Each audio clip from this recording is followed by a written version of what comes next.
वो वापस आ चुकी थी अपना बदला लेने। वो आज ऐसी तबाही लेकर वापस लौटी थी जिसका कहर हवा में फैलता था। उसके साथ फटे फटे खूनी शरीर वाले जानवरों का इतना रेवड़ था, वो जिसको भी छूते अपना जैसा बना लेते।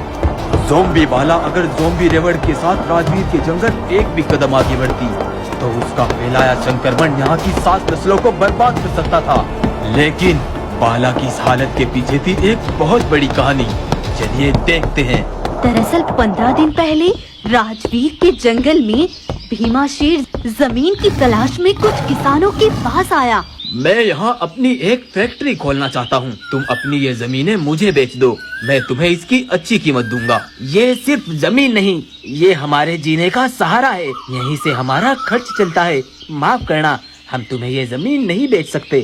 सोच लो, मैं तुम्हें इसकी दुगनी कीमत दे रहा हूँ, कोई और इसके इतने भाव कभी नहीं लगाएगा। लेकिन किसानों को भीमा की बात पर जरा भी लालच नहीं हुआ। उन्होंने जमीन देने से साफ साफ मना कर दिया और भीमा भी वहाँ से चला गया।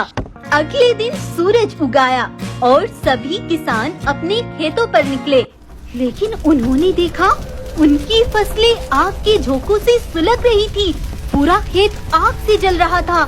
हमारी जिंदगी में तबाही लाने वाला ये कौन हो सकता है जिसने हमारी फसलों को बर्बाद कर दिया। हमारी 6 महीने की मेहनत जलकर राख हो गई। तभी वहाँ पर भागती हुई एक लोमड़ी आई।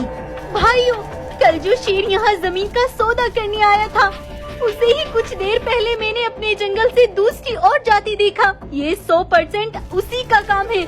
हमने उसे जमीन नहीं दी तो उसने गुस्से से हमारी सारी फसलें जला डाली। ये उसी ने किया है। ये खबर जब जंगल के राजा राजवीर बाघ को पता चली तो वो उन किसानों को अपनी गुफा पर बुलाता है। कौन था वे? किसका काम है ये? बताओ, मैं उसको इबरत का निशान बना दूंगा। कोई बोलता क्यों नहीं? तब लोमटी ने डरते डरते राजवीर बाघ को सारी कहानी सुना दी।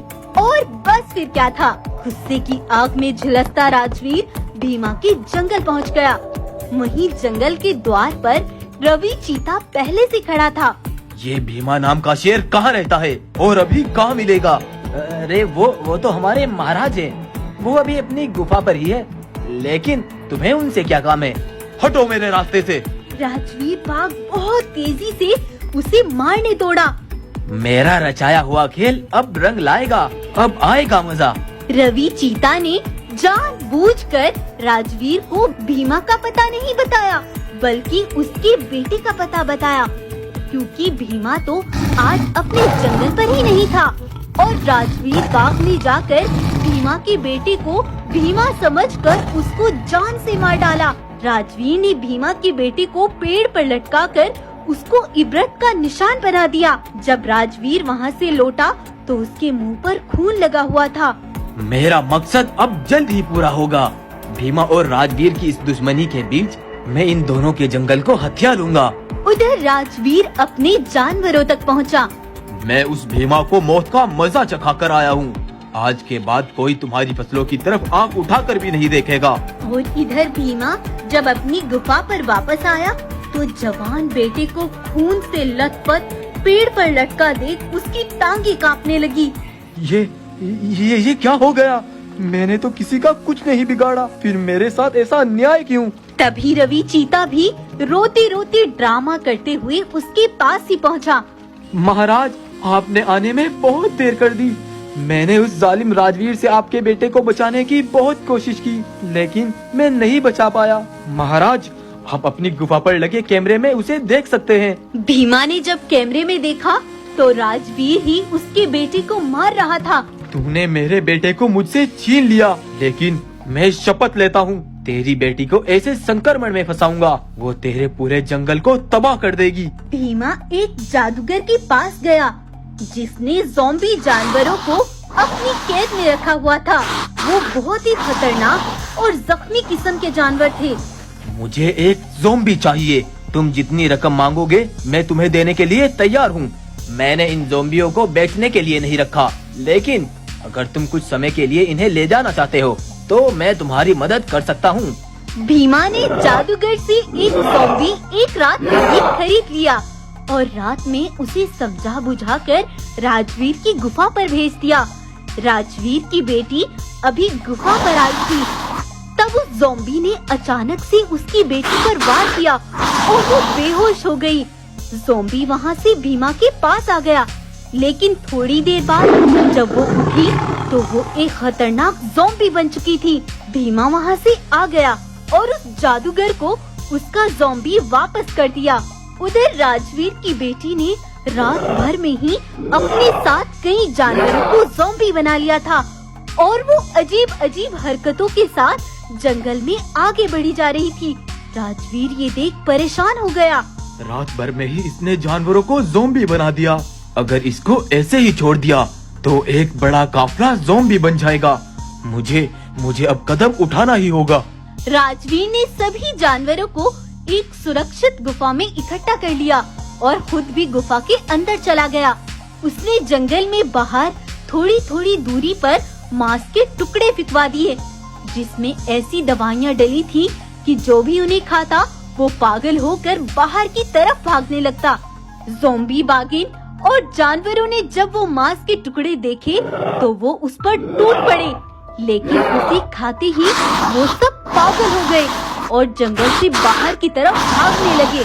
उधर रवि चीता एक खंडर में जाकर अपने सिपाहियों से मिलता है। अब तक सारा प्लान सही जा रहा था, लेकिन उस राजवीर ने अपनी बेटी को भी जंगल से भगा दिया। अब हम वहाँ अपना राज नहीं कर पाएंगे। हमें किसी भी तरह करके भीमा को ठिकाने लगाना ही होगा। रवि जब अपने सिपाहियों से ये कह रहा था तो एक मादा घोड़ा ने चुपके से उनकी सारी बातें सुन ली थी। वो चुपके से वहाँ से निकलकर राजवीर के पास आई। महाराज मैं एक बहुत बड़ा राज जानती हूँ, लेकिन मैं डर के मारे आपको कुछ नहीं बता सकी। क्या बात है? क्यों घबरा रही हो? बताओ मुझे। महाराज, एक बहुत बड़ा धोखा हुआ है। किसानों की खेतों में जब आग लगी थी तो लोमड़ी ने भीमा को वहाँ से भागते हुए देखा था, लेकिन वो भीमा नहीं था। मैं वहाँ घास चर रही थी। जब उसने अपने ऊपर से खाल उतारी तो वो रवि चीता था। किसान जब राजवीर को भीमा के बारे में बताएंगे तो वे सोचेगा आग भीमा ने लगाई है। वो भीमा को गुस्से में आकर खत्म कर देगा और फिर मैं राजवीर का किस्सा खत्म करवाकर दोनों जंगलों को अपने राज में कर लूंगा। और महाराज, आपने जिसे भीमा समझकर मारा वो भीमा नहीं बल्कि उसका बेटा था, और अपने बेटे का बदला पूरा करने के लिए भीमा ने ही आपकी बेटी को ज़ॉम्बी बनाया है। तो इसका मतलब वो रवि चाहता था कि सांप भी मर जाए और लाठी भी ना टूटे। खुद को सामने ना लाकर वो अपना मकसद पूरा करना चाहता था। हमें उसकी चाल से भीमा को आगाह करना होगा, नहीं तो वो जरूर कोई ना कोई नुकसान पहुंचा सकता है। राजवीर मादा घोड़ा तुरंत भीमा के पास पहुँचे और शुरू से उसे रवि चीता की सारी चालाकियाँ बता दी। हमें वहीं ले चलो जहाँ तुमने उन्हें बातें करते सुना था। वो रवि चीता के सिपाहियों तक पहुँच गए। कहाँ है वो गद्दार रवि? बताओ, बोलो, नहीं तो तुम सबको फाड़ कर रख दूंगा। रवि चीता भी यहाँ आ रहा था, लेकिन दूर से उसने इन सबको ऐसे देख लिया था। लगता है इनको सब पता चल गया, लेकिन इनकी बर्बादी तय है। और इसीलिए आज ये रवि चीता पूरे 15 दिनों के बाद राजवीर की बेटी ज़ॉम्बी बाला और इस ज़ॉम्बी रेवट को लेकर राजवीर के जंगल पर तबाही मचाने आ रहा था। लेकिन राजवीर और भीमा भी बिल्कुल तैयार थे। तुमसे जो कहा था भीमा, जल्दी करो, पूरे आकाश में फैला दो उनको। भीमा ने आग उगलने वाले ड्रैगन आसमान में फैला दिए। उन्होंने सारे ज़ॉम्बियों पर आग के गोले बरसाने शुरू कर दिए और सारे ज़ॉम्बीज आग की उन लपटों में जल जलकर मारे गए। रवि चीता और बाला को भी इस आग ने भस्म कर दिया और जानवरों को एक बड़े कहर से बचा लिया। गद्दार चीता की वजह से भीमा ने अपने बेटे और राजवीर ने अपनी बेटी को खो दिया था, लेकिन उन्होंने एक बहुत बड़ी बर्बादी से अपने जंगल को बचा लिया था। तो आपको अगर ये कहानी पसंद आई है तो वीडियो को